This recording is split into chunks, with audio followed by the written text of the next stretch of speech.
What's poppin', y'all?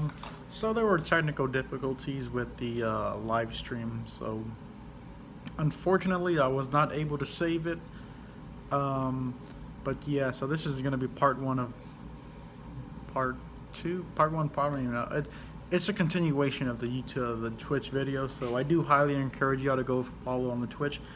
I am not that great with technology, so yeah. I'm not using this foam thing right now. It's just in this way because it's been there for a while. So it was there for the podcast, and it was there the whole time, the whole like 45. It was a good 45-minute podcast. I had my buddy Frank come in and whatnot. So I just want to talk about what we talked about here on YouTube. I was hoping to upload it, but like I said, technical difficulties came amok, and then yeah.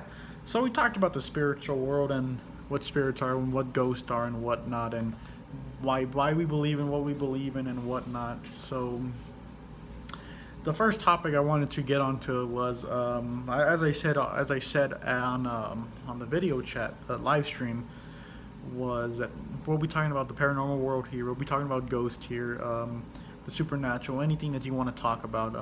Fortunately, I cannot go live yet, so on YouTube. So yeah, it is what it is, you know.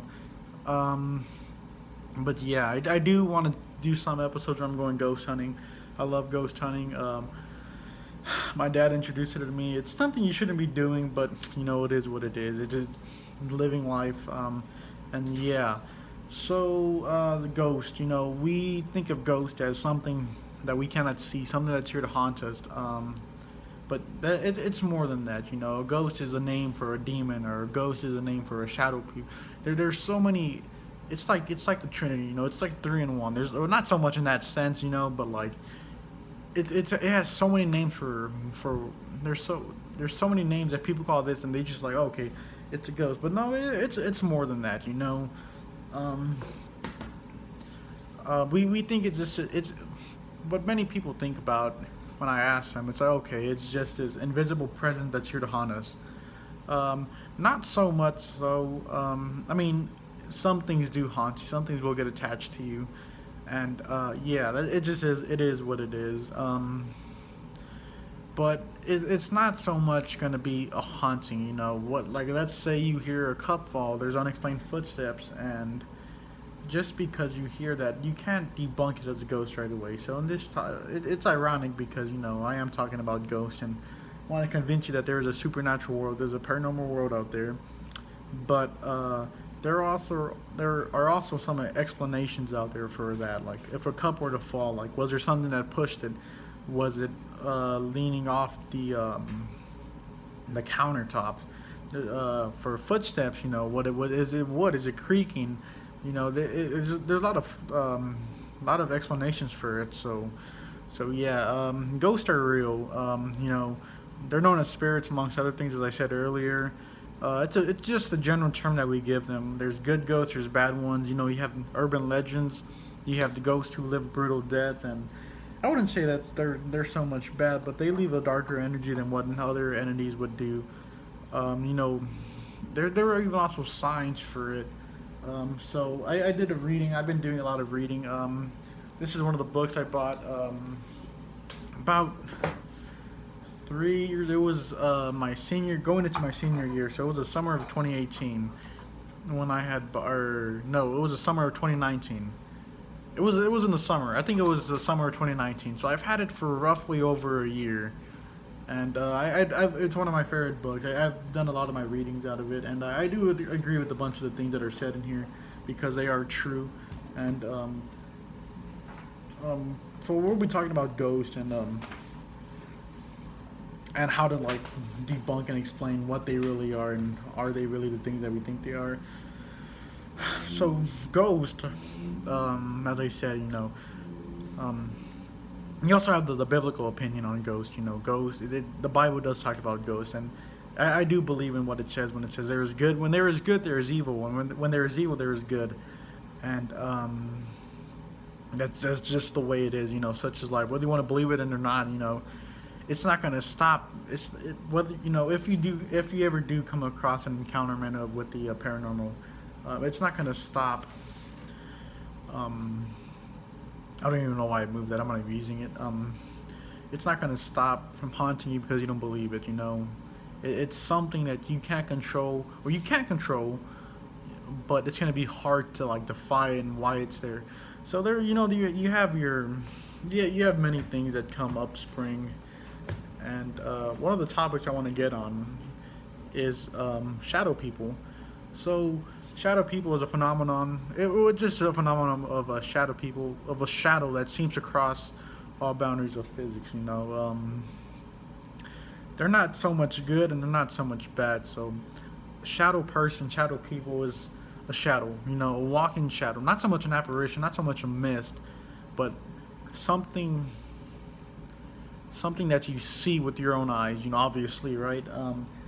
That's it's not see through. When you think of a shadow, you're like, oh, okay, this shadow, like, it's not as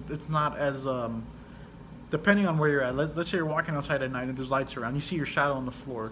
So that's not so much technically a shadow person. What you're thinking of, a shadow person is just a big black apparition that looks like a shadowy figure, and it floats across. It walks, it floats, it runs, it does what it has to do, and they're not so much known as being bad, but not so much known being good either. So yeah, um, there a lot of people have many encounters with shadow people. So shadow people, as I've said 30 times already, are they're not good, they're not bad either. Encounterments with shadow people, though, it's a coin flip, because some things are good and some things are bad. There's no beating around the bush for that. It is what it is. Whether you and shadow people aren't known. The bad ones aren't really known to be worse than demons, because demonic activity is very, very bad. And if you have experienced demonic activity, I do suggest that you get help or ask somebody to help you, because I'll go on later on throughout the time. I have about 40 minutes before work, so I'm gonna try to get at least 30 minutes of this in.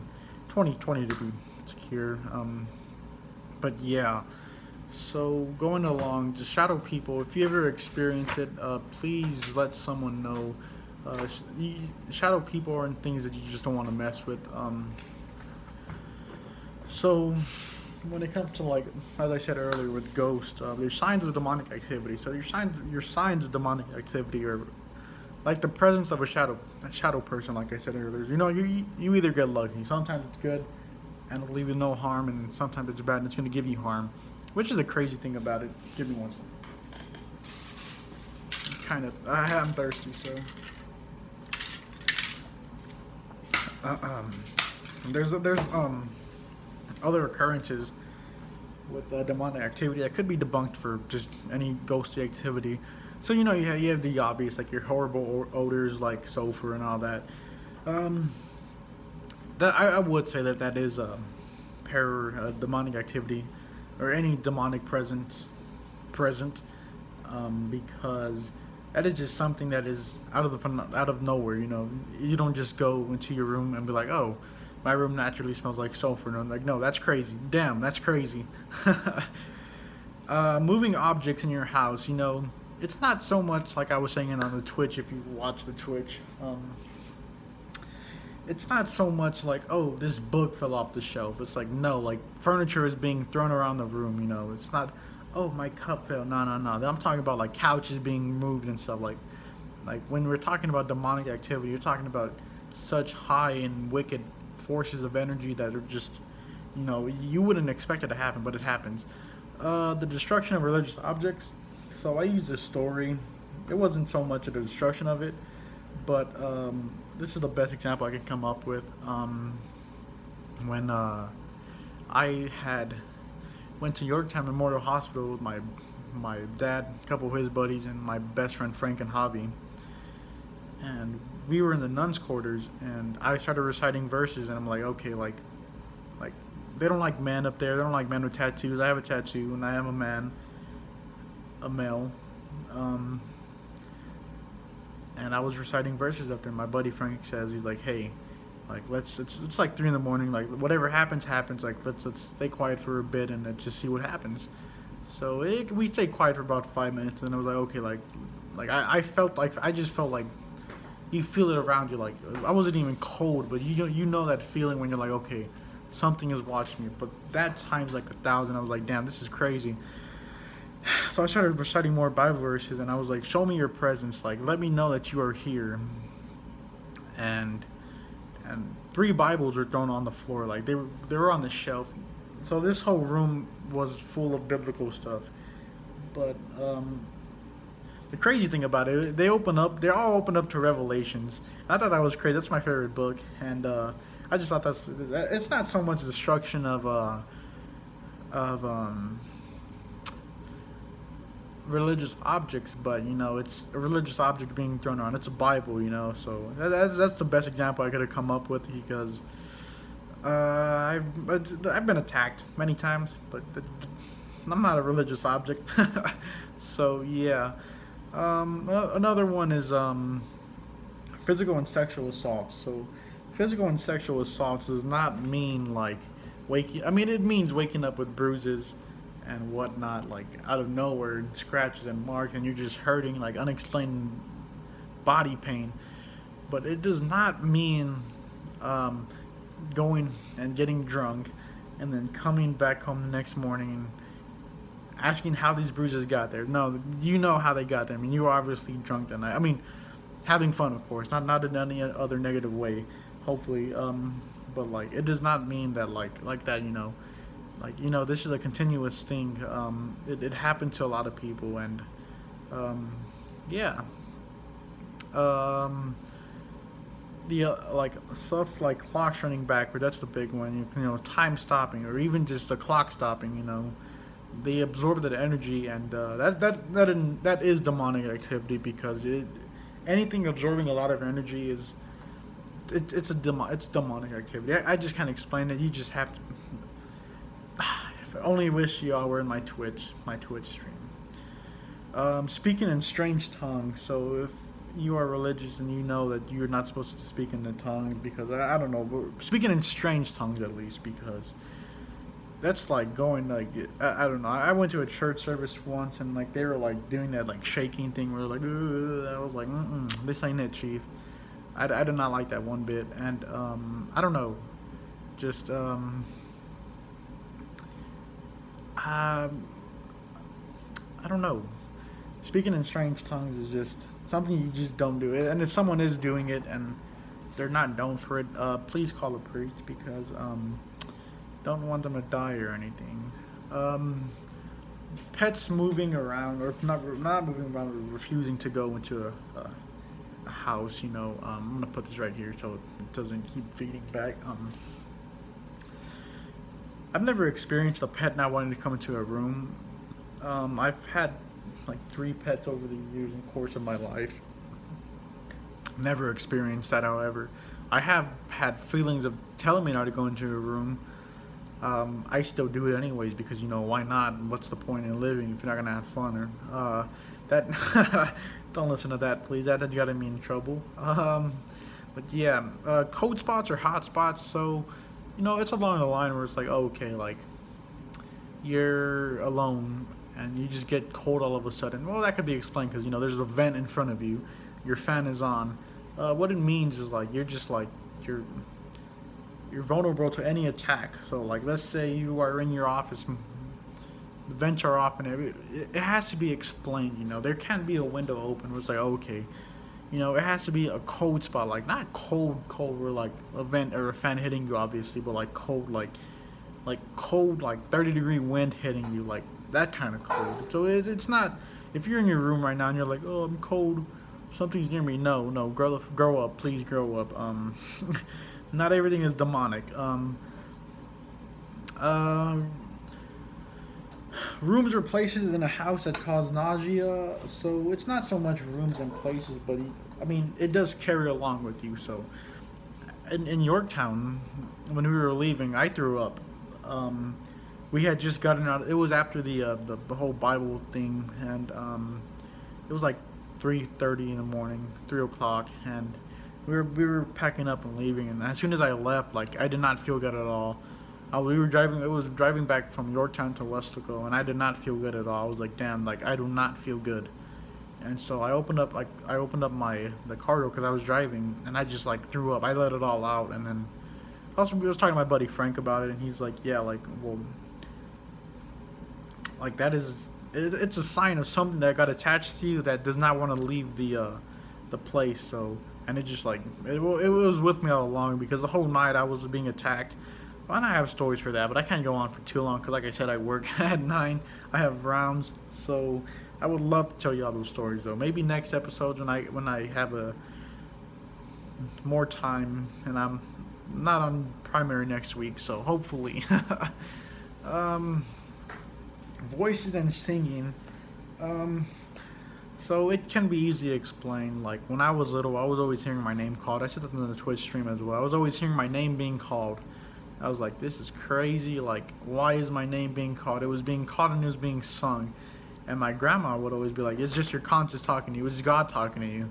I'm like, but at the same time, it's like repetitive. So I was like, it was hard to believe, but I wouldn't say so much that it's demonic activity, but more so along the line of, something's going on, and yeah, so yeah, I don't know. It's hard to explain, and I do want to go into depth with y'all, but I do also have work tonight, so I can't really go for that long. And I was hoping the video on Twitch would save, but it did not. Um, yeah, so we also talked about like spirits in your houses and stuff. I had a phone call with my buddy Frank, but unfortunately I cannot call him right now because I'm streaming on my phone because the laptop would not let me stream on YouTube. I do not know why. I'm not going to question why. I just wanted to get this done before 9 o'clock. And yeah, so one lesson that we had talked about is when you have something in your house, you don't want to let it take over you. It's something that is like, it's like Frank brought it up in a good way. I don't know if y'all ever seen the Vampire Diaries, but he was telling me, he's like, where he told us, he's like, yeah, if you let the vampire into your house, you're basically like you're obviously inviting her in, and it's the same thing with like any phenomenon. So, let's say you experience something in your house and you're scared to death. It's hard. It's easier said than done, but do not be scared. It's like the more scared you are of it, the more you're gonna let it attack you, and you don't want to be attacked by something you can't see, obviously, because you can't control that. I do know from experience. Frank and I had brought up. So Frank and I have shared this demon, Mr. Ka, which is K for Mr. K. Ka is K for Spanish, and he was telling me about some witchcraft, and then it got attached to me. And long story short, it got attached to me, and then we've both been dealing with it since our freshman year. It's just something that you cope with. So it's easy. I do know the feeling of it. I do know the saying. It's easier said than done because this thing was like, its head was like, its shoulder was on the roof and on the ceiling, and its head was like on like more towards like this way, like somewhere around right there. It's a scary thing to see. It's like, damn, like this is real. Like whether you want to believe it or not, whether you believe in the supernatural or not, the paranormal world is real. Like it's like I said earlier, just because you don't believe in it doesn't mean you're safe from attacks. If you believe that there are good things, then you gotta believe there's bad, because where there's bad, there's good, and where there's good, there's bad, obviously. So I don't know. Yeah, though. There's lots of ways, to call for any demonic activity, and it's not even so much doing bad stuff, like joining a cult or hypnotism or drugs or anything devil music related, or even it's doing what I do, or even doing what I do. I apologize. Like it's like even doing the good can bring demonic or paranormal experiences towards you, because it doesn't want you to live a successful life where you believe in the good. When you do so much good, you're like, okay, I'm doing good, like I'm safe from it. No, you're not. It's like saying that you're safe at a church. If anything, at a church you are worse off at a church if you're going to be looking for something. A church is a place of contradiction. I'm not religious. I'm not a denomination. I don't want to talk about religion or anything, but I do claim denomination. But the Bible is a contradiction of itself. So, and that's what it is. That's what the paranormal and supernatural world is. It's just a huge contradiction of what everything is. So the church is just a building as well, and a lot of people will agree on me with that. But yeah, the church is just a building. Just because you go to church, it's like the same. There's no point in going to church if you're gonna come out the or the same person. Like it's like the church is just a building. As a building is a building. It's like a restaurant or even a store. It's fun to go, but like, you know, mm-mm, mm-mm. I don't want to offend anybody with that, but it is what it is. At a church, you're at your most capable of getting attacked because that's where good's at. That's where you assume where good would be. That's where you have God and all of its holy angels. But then whether it's good, there's bad. In any scenario, not even just the phenomenons of the supernatural. But yeah, so a lot of people would disagree with me with that, and yeah. So we also talked about La Santa Muerte. So Santa Muerte is it's a cartel religion. If you want to look it up, you can look it up. Be my guest. I would not play. I would not play around with that. I do love playing around with and toying with the supernatural, but there are certain things that I would not do. Santa Muerte would be one of them. That it's just cartel. It's like selling your soul to the devil. And I'm not too big on that. But yeah, we also talked about the Ouija board and how it's like you go into a store and you buy a Hasbro Ouija board. It's like that's not gonna work. Yeah, it says Ouija board, but no. A Ouija board has to be connected to you. So like when you see like all these movies, like, oh, I found like a Ouija board in the store, it's haunted. No, it does not work like that. I mean, it could. Chances are slim, but never zero. But no, it does not work like that. So there's like I think it's an acacia tree. I'm not sure the process of or the tree, but I know it's a specific process that you have to go through. So it's like you have to go to like a witch and through the witch like she'll like carve and shape it for you, like the board itself, and then with the ink you have to like put your own blood in the ink because, like I said, it has to become one with you. And yeah. So if you want to go do a real Ouija board, be my guest. I'm not going to stop you from doing that. But if you go buy a Ouija board at Barnes & Noble and telling me, oh, I got a Ouija board. No, you don't. I'm sorry to tell you, but no, you just spent $20 on nothing because that is false. But yeah, so it was just a little summarized video of what we talked about on the Twitch. I apologize for the technical difficulties. I do promise that I'm gonna try to do another video this week, but for sure every Monday there'll be a new upload. And yeah, thank you all for watching up to this point. Follow my Twitch, please. I don't want to be one of those like, follow, subscribe, because I'm doing this for fun. I want you all to know the information that I know, not all of it, because I don't want anything to like get attached to y'all, because it works in mysterious ways, like mirrors. That's another topic for another day. Same with Santa Muerte and all that. But yeah, I just wanted to summarize everything into one. Please follow my Twitch because I am not great with technology. I am honestly not great with technology, and I am doing this alone. I thank you though for if you watch up to this point. I appreciate you watching my podcast. It's something new. It's something I've been wanting to do. So yeah, I hope you all have a great night, or I hope you all have a great day and have an even great night. I have work in like a couple minutes, so I do have to go, unfortunately. Thank you all for watching. I hope you all have a great night. Stay safe and stay tuned. Next week we'll probably go into the more depths of the origin of the Santa Muerte and any urban legends. So I hope you all have a great night. Talk to y'all soon.